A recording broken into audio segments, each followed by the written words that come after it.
አሰላሙ አለይኩም ወራህመቱላሂ ወበረካቱ። ይሄን ቪዲዮ የምታው በሙሉ ሼር፣ ሪፖስት፣ ዲዮት አድርጉት። እንግዲህ ለኔ ያሰባችሁ፣ ለኔ የተጨነቃችሁ፣ ለኔ ያለቀሳችሁ፣ ለኔ የጸለያችሁ፣ ለኔ ዱዓ አድርጋችሁ በሙሉ ከልብ አመሰግናለሁ። እንግዲህ ሁላችሁም እንደምታውቁት የኢሚሬት መንግስት ወደ አቡዳቢ ጀዋዛት ቢሮ ጠርቶኝ በ5 ቀን ውስጥ አገራቸው ለቅቄ እንደወጣ ማስጠንቀቂያ ሰጥተው የነበረ። በነገራችን ላይ የ5 ቀን የጊዜ ገደብ የተሰጠሁት ስፖንሰሬ ኔጋ ስለሄደ ስፖንሰሬ ኃላፊነቱን ወስዳለሁ ብሎ ስለፈረመ ነው እንጂ አይኔ ኃላፊነቱን አልወስድም ቢል ኑሮ የዛኑ ሰዓት ቆፍድደው እስር ቤት አስገብተው ወደ ሀገር ነበር የሚያሳፍሩኝ። ስፖንሰሬ ሼህ ሰይድ ወይም ሰይድ ሁሴን ከልብ አመሰግናለሁ። ይሄን ቪዲዮ የምታዩ ሁሉ እንድታመሰግኑልኝ በክብር ጠይቃለሁ።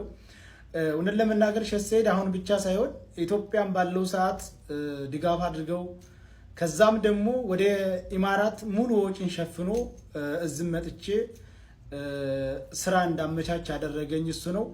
ሁላችሁም እኔ እዛ እንዳለሁኝ የመጣችሁም ሆነ በኦንላይን እንደምትጠልቡት እየሄዳችሁ ልብስን እየገዛችሁ አበረታቷቸው ላለሁኝ። በመቀጠል እህቴ ሙኒት፣ እውነት ለመናገር ሙኒት እህት አለኝ በቃ እህቴ ያልሞተችም እንድል ነው ያደረገች።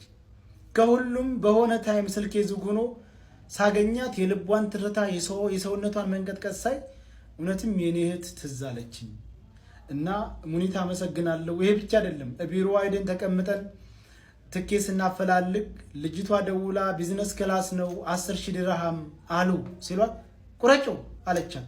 የዛን ጊዜ እኔ ሰውነቴ ውርር ነው ያደረገኝ። ለምን ትውውቅ የለን ኮንታት የለን እንደው አንድ ቀን እንኳን በአካል አልተገናኘን እና እንደዚህ ስታደርግ በጣም ነው ስሜታዊ የሆንኩት።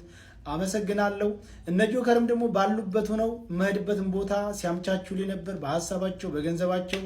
እነ ማሜ ባለከይዘራ ወንድሜ ከአንዱ ቦታ አንዱ ቦታ ይዞኝ እየዞረ በሐሳቡም በገንዘቡም እነ ሚካማራው እነ መኩፋኖ ስፍር ቁጥር በስም ጠርቼ የማልዘልቃቸው እህት ወንድሞቼ ከጎኔ ቁመው ለኔ ሲያስቡ ሲጨነቁ ነበር። በጣም አድርጌ አመሰግናለሁኝ። እነ መክያና እነ ቃል ደብረ ወርቅ ደግሞ ቤት ድረስ መጥተው ከዛ አጅበው ኤርፖርት ድረስ እያጽናኑ አይዞ ብለው የእህትነት ስሜት እንዲሰማኝ አድርገው እውነት አንድ ቀን ያገኘኋቸው የመሰለኝ አንድ ቀን ሳይሆን በቃ አብሬያቸው ኖርኩ ነው የመሰለኝ በዛ ታይም ላይ እና ኤርፖርት ድረስ መጥተው ሲሸኙኝ የተሰማኝ ስሜት በጣም ከባድ ነው። ከዛ ደግሞ መጥቼ የሄድኩበት ሀገር አቀባበል ያደረጉልኝ ወንድሞቼ እና አባት ሀገር አማራ አበባ ጉንጉን ይዘው ተቀብለውኛል። ያ ደግሞ በጣም ከበድ ያለ ነው። ሁሉንም አመሰግናለሁኝ። ከዛ በኋላ ደግሞ ሌላው ሰርፕራይዝ ጋሽ ወርቁ አይተነው ሂደ በምትኖርበት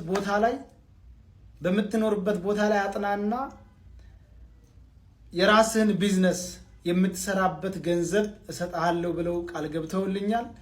እንግዲህ የምኖርበትን ቋሚ ቦታያን ካምቻቸው በኋላ በራሴ የምሰራበት የራሴን ቢዝነስ የማንቀሳቀስበት ገንዘብ ድጋፍ እናደርግልሃለን ብለውኛል። ጋሽ ወርቁ በየችግር ጊዜ የሚገኙ በጣም ምርጥ የአማራነት ስሜት ያላቸው በጣም ጥሩ ሰው ናቸው። እኔ ብቻ ደም ተዛ ቀደም አይታችኋል።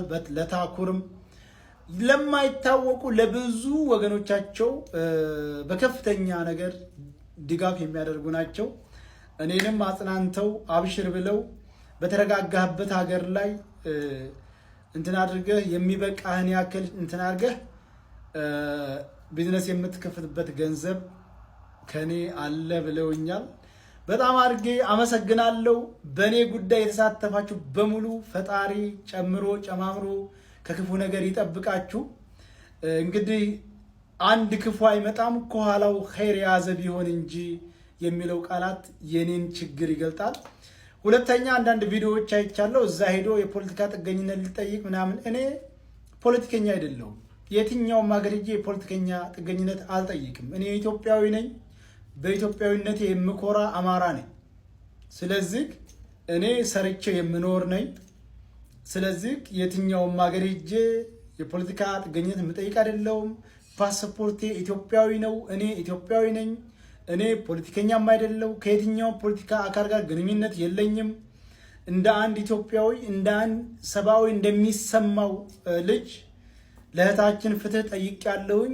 እንግዲህ ፍትህ ስጠይቅ 60,000 ሰው 50,000 ሰው ተከታትሎኛል።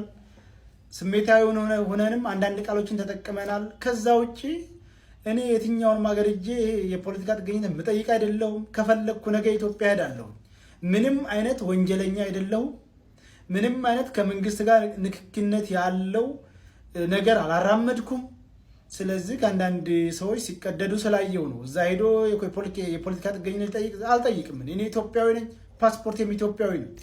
ስለዚህ ከፈለግኩኝ ነገር ኢትዮጵያ እገባለሁ ከፈለግኩኝ። ምክንያቱም ምንም አይነት እኔ ወንጀለኛ አይደለሁም ወይንም ደግሞ ፖለቲከኛም አይደለሁም። ስለዚህ እኔ አሁን አልሐምዱሊላህ አሁን ደህና ቦታ ነው ያለሁት። አሁን ደግሞ አምቻቼ ቋሚ ወደምኖርበት ሀገር እሄዳለሁኝ። እዛ ከርኩ ደግሞ ጋሽ ወርቁ ቃል እንደገቡልኝ መሰረት የራሴን ቢዝነስ ከፍቼ እንቀሳቀሳለሁኝ። ሁላችሁም ተጎኔ ስለሆናችሁ አመሰግናለሁ። ለሚቀጥለውም ተጎኔ እንድትሆኑ በክብር ጠይቃለሁ። ሰላም አለይኩም።